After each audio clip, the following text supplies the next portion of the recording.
Today, some clients will be coming around to adopt some kids again, and most of the kids at the orphanage are doing their best to look good and presentable enough to win the clients' hearts. However, Chris was an exception. Instead of preparing them like other kids, he was acting as though he was expected because he was waiting for the clients to pick him up, and if he deserved it, he did not need to impress them. Life at the orphanage is tougher than they make the outside world see. Sometimes they have their meals just once a day, and the ones who do something wrong are made to sleep on an empty stomach. To add to their own woes, the kids are forced to work for people, and the management is paid for their service. This has made every kid try their maximum best to impress any client that comes just because they want to escape from the harsh world created within the walls of the orphanage. Chris was only 5 years old when they brought him to the orphanage. He used to stay with his mom, his only surviving relative by then, and when she passed away at the hospital after having cardiac arrest. His mom was the only one in the world, so now that she was gone and he had nowhere to go, the doctor arranged for him to be transferred to the orphanage, which had been his home for the past 15 years. He and his mom were so poor that they were living in an uncompleted building by then. However, he was a happy kid, unlike now that he lived in the orphanage. The siren went off, signaling they should all gather at their meeting grounds.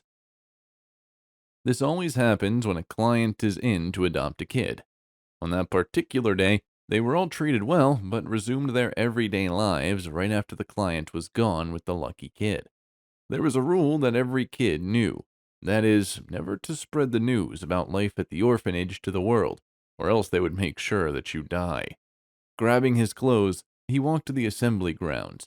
On reaching there, he sat in a corner, isolating himself from other kids because he had no interest in being selected.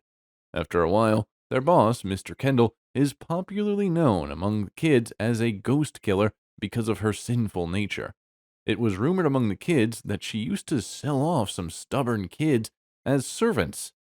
Behind her was a man who looked like he was in his early 40s. He turns out to be the client.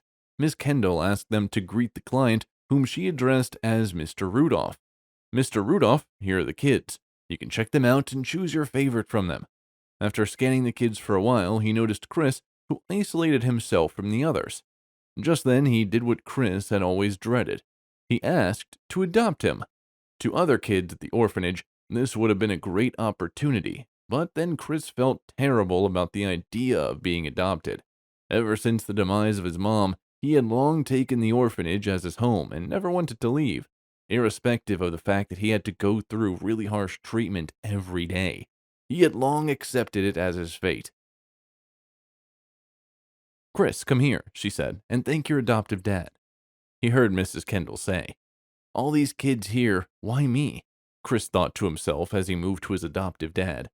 Although Mr. Rudolph was married with kids, his wife could not give birth to a son.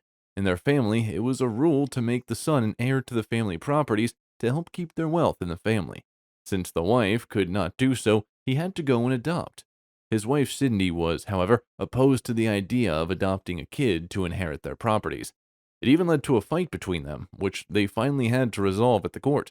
Mr. Rudolph, however, pulled some strings and won the case. So today, he brought the adopted Chris home. The following day, he sent Chris to the boutique to get him some clothing, and later sent him to the salon to get his hair neatly shaved, to get his hair neatly cut, making him handsome and more presentable.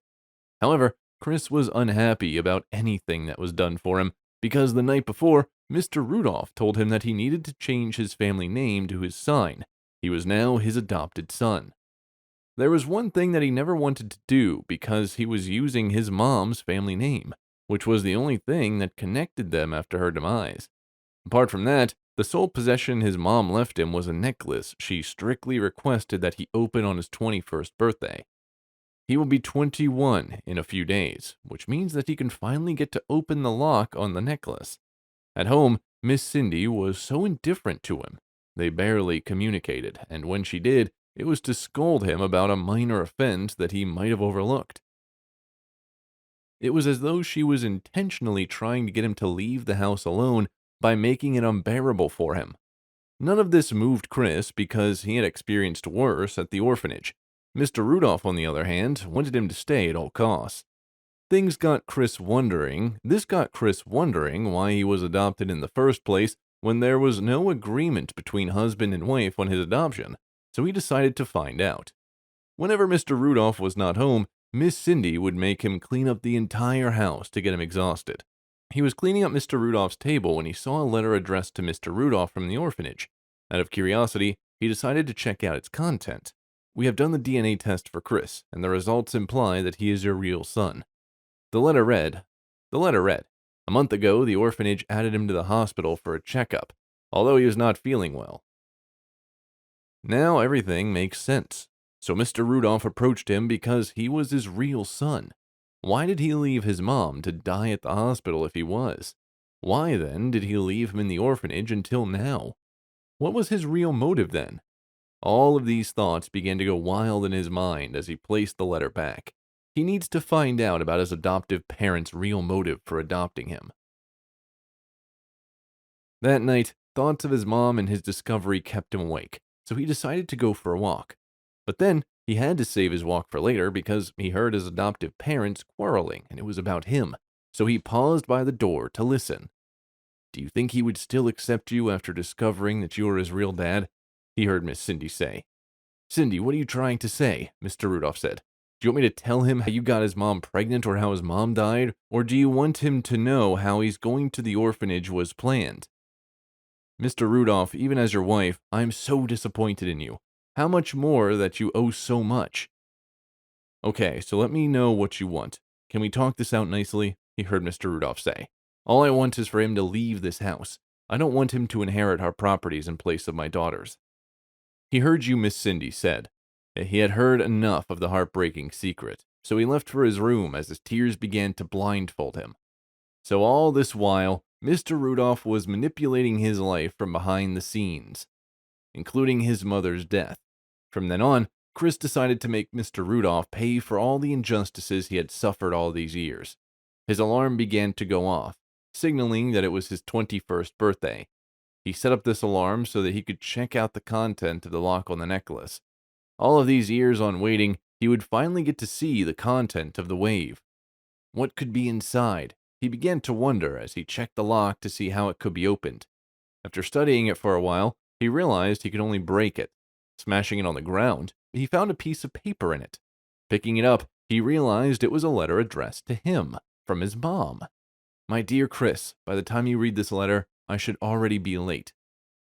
But I know you will miss me just the way I will also do wherever I am. I also wanted to tell you about your father, but then you were too young. So I came up with the idea of the necklace and your 21st birthday. Your dad's name is Rudolph Parker, popularly known as Mr. Rudolph. But then I got pregnant with you because he violated me. After the violation, I went to the police station to file a report against him. But then he denied having done anything to me. So later, I had to take care of you on my own, because even though I realized I was violated, you are innocent. I am grateful that I had you, but I don't want to decide anything for you. So if you want to seek justice for yourself and me, you can go ahead. But if you don't want to, I don't blame you. No matter what, remember to stay safe. I love you, my dear. See Lawyer Ken at his address, St. Bay 156, if you want justice. He has all the evidence against Mr. Rudolph and can help you out," the letter read. "Mom, I think I must seek justice for both of us," Rudolph said to himself. Early the following day, he went to see Lawyer Ken using the address his mom gave him.